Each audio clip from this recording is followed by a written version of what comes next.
স্বার্থপর এই দুনিয়ায় কেউ কারো খবর নেয় না দোস্ত। এই স্বার্থপর দুনিয়ায় কেউ খবর নেয় না। তুমি যেদিন মরে যাবা, আমি যেদিন মরে যাব, সেদিনও পৃথিবীতে সূর্য উঠবে, চাঁদ উঠবে, এই গাড়ি চলবে, সিএনজি চলবে, অটো চলবে, দোকানপাট খুলবে, ব্যস্ত মানুষ সব বাজার ব্যবসা ঠিকই চলবে, সব দৌড়াচ্ছে, শুধু আমি নিস্তব্ধ, শুধু আমি থেমে গেলাম। আমার হাত আর নড়ে না, পা আর নড়ে না, আমার আর চোখ খুলে না, আমার আর জিন্দিগির কোন স্পন্দন নাই। এরই নাম দুনিয়া, এরই নাম দুনিয়া।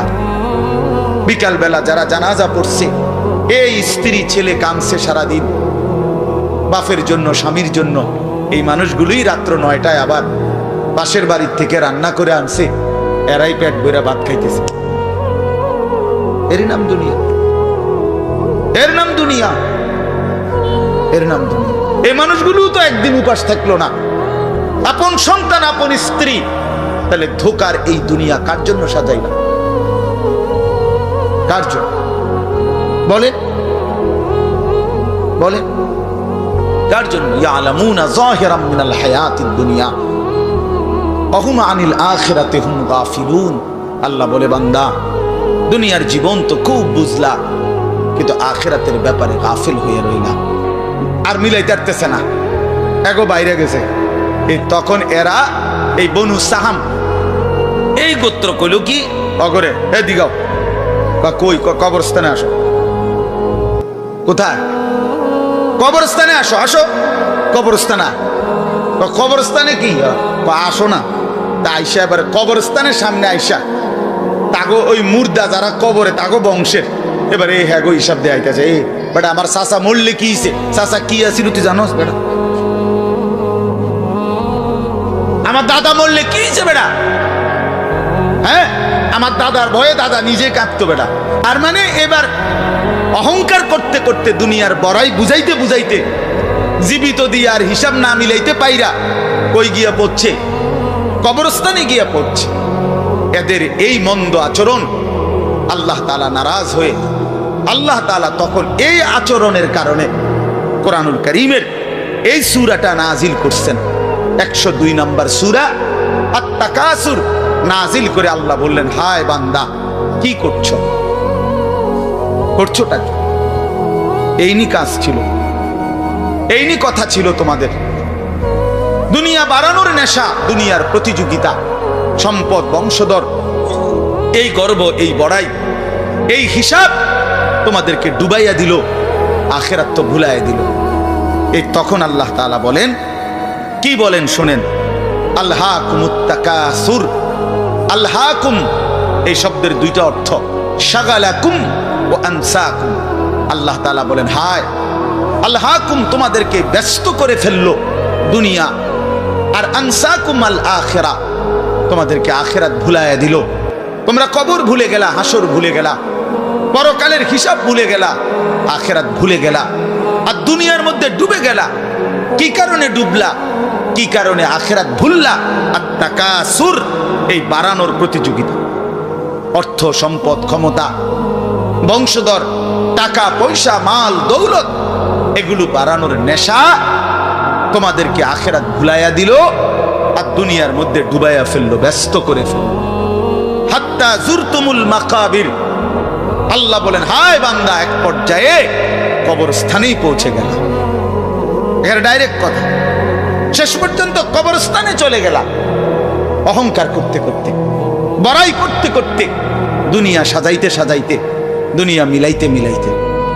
এ কথার দুই অর্থ। এবার এক হলো সরাসরি ওদেরকে বলছে কাজটা তোমরা ভালো করলা না, আরেকটা হলো আমাদের সবাইকে বলছে, আমার বান্দারা তোমরা যারা এই পরিমাণ দুনিয়া নিয়ে ব্যস্ত হইলা, দুনিয়া সাজাইতে লাগলা, যে এক পর্যায়ে এই দুনিয়া সাজাইতে সাজাইতেই হাত্তা জুরতুমুল মাকাবির কবরে পৌঁছে গেলা, একদিন মরে গেলা, অথচ আখিরাতের কোনো পুঁজি নাই, কবরের কোনো সামান নাই। কামটা কি করলা? কামটা কি করলা? কাজটা কি করলা বান্দা? কি করলা?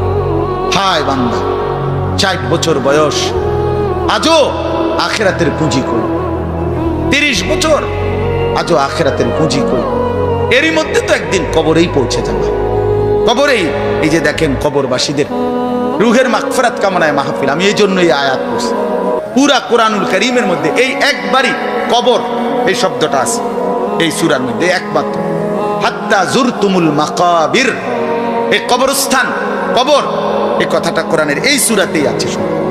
আল্লাহ তাআলা বলেন, বান্দা দুনিয়ার লোভে ডুবে আখিরাতকে ভুলে তুমি বাড়ানোর নেশা, তোমার প্রতিযোগিতা, আরো চাই আরো চাই আরো চাই আরো চাই, এটা তো একদিন তোমার এই কবরস্থানেই পৌঁছায় দেবে, কবরস্থানে পৌঁছায় দেবে। আমার বাপ, আমার বন্ধু, আমার জওয়ান সাথী সবাই নিয়ে ভাবি, আমিও আপনিও ইনসাফের সাথে। দুনিয়া আমারে কি পরিমাণ ব্যস্ত করে দিল। 60 বছরের বয়স্ক মানুষ, 70 বছরের বয়স্ক মানুষ, হিসাব শুধুই দুনিয়া, হিসাব করতেছে এখনো দুনিয়া। দুনিয়া মিলছে খুশি, দুনিয়া মিলে নাই খুশি নেই। যখন দুনিয়া মোটামুটি ঘুষাইতে পারছে তৃপ্ত, আর দুনিয়া ঘুষাইতে পারে নাই অতৃপ্ত। অসংখ্য মানুষকে শুনবেন দুনিয়া ঘুষায় ফেলছে। 3টা ছেলে বিদেশ পাঠাইছি হুজুর, 4টা মেয়ে বিয়ে দিছি, বাড়িতে একটা বিল্ডিং করছি, 4টা রুম, ভিতরে 2টা বাথরুম, আল্লাহর রহমতে রাস্তার লগে কুদুর জায়গা কিনছি, ব্যাংকেও কিছু টাকা পয়সা জমছে, বাজার সদাই কইরা খাইয়া পইরা আল্লাহর রহমতে আপনাকে দোয়ায় 10 জনের দোয়ায় ভালো আছে। খালাস, জিন্দেগি মিলে গেছে, জীবনের টার্গেট অর্জন হয়ে গেছে। চাচা তৃপ্ত, 60 বছরের বয়স্ক বাবা তৃপ্ত হয়ে গেছে, তার পৃথিবীতে আসার উদ্দেশ্য অর্জন হয়ে গেছে। পৃথিবীতে আসছিল ফোলাদ বিদেশ পাঠাইছে, পৃথিবীতে আসছিলেন মেয়ে বিয়ে দিতে, মেয়ে বিয়ে দিছে। দুনিয়ায় আসার 60 বছরের একটা টার্গেট ছিল, একটা বিল্ডিং করবে, বিল্ডিংটা হইছে আলহামদুলিল্লাহ। তো চাচা কবর, হাসরের ময়দান, ফুলসেরাত, মিজান, আমল নামা, জান্নাত জাহান্নাম, এগুলো কার জন্য? এগুলো কার জন্য? এগুলো কার জন্য? কই সেগুলোর কথা দিয়ে বললেন না? ইয়ালামুনা যাহিরাম মিনাল হায়াতিদ দুনিয়া, দুনিয়া তো খুব বুঝলা বান্দা, ওহুম আনিল আখিরাতি হুম গাফিলুন, আখিরাতের ব্যাপারে তো গাফিল হয়ে রইল। যুবক ছেলে, তোমাদের হালাত কি? তোমরা মনে করছো তোমাদের লজ্জাস্থানের যৌনতার একটা শাহওয়াত আছে, চাহিদা আছে। এই চাহিদাটা যদি পূরণ হয়, নারী, ছবি, বন্ধুদের অসৎ আড্ডা, মোবাইলের অস্থির ছবি, এই জেনা ব্যভিচারের যে কোনো সুযোগ কিংবা কোনো অসভ্যতা নোংরামির কোনো সুযোগ পাইছ, জীবন উপভোগ করতেছ, খালাস খালাস। কোথায় নামাজ, কোথায় আখেরাত, কোথায় মৃত্যু, কোথায় কবর? আহা বাপ, কিছুই মনে করেন, কিছুই মনে করেন, কিছুই মনে করেন। এরই নাম জিন্দিগি, এরই নাম মুসলমান। এখানেই জীবনের সমাপ্তি, আর কিছু নাই। কবর বলতে কিছু নাই, আখিরাত বলতে কিছু নাই। আল্লাহ তাআলা বলেন, বান্দা আল্লাহকুমুত তাকাসুর, আহা বান্দা দুনিয়ার নেশা তো তোমাদেরকে ভুলায় দিল আখিরাত। হাত্তা জুরতুমুল মাকাবির, এরই মাঝে তো একদিন কবরেই পৌঁছে গেলা। একদিন কবরে পৌঁছে তুমি তো উপলব্ধি করবা, কাল্লা সাউফা তা'লামুন সুম্মা কাল্লা সাউফা তা'লামুন। আল্লাহ তাআলা বলে, বান্দা শোনো, সাবধান, কাজটা ভালো করলা না, দুনিয়ায় ডুবে গেলা, আখিরাত ভুলে গেলা। সাউফা তা'লামুন 2 বার বলছে একটা কথা আল্লাহ। অল্প সময়ে তুমি জানতে পারবা, অল্প সময়ে তুমি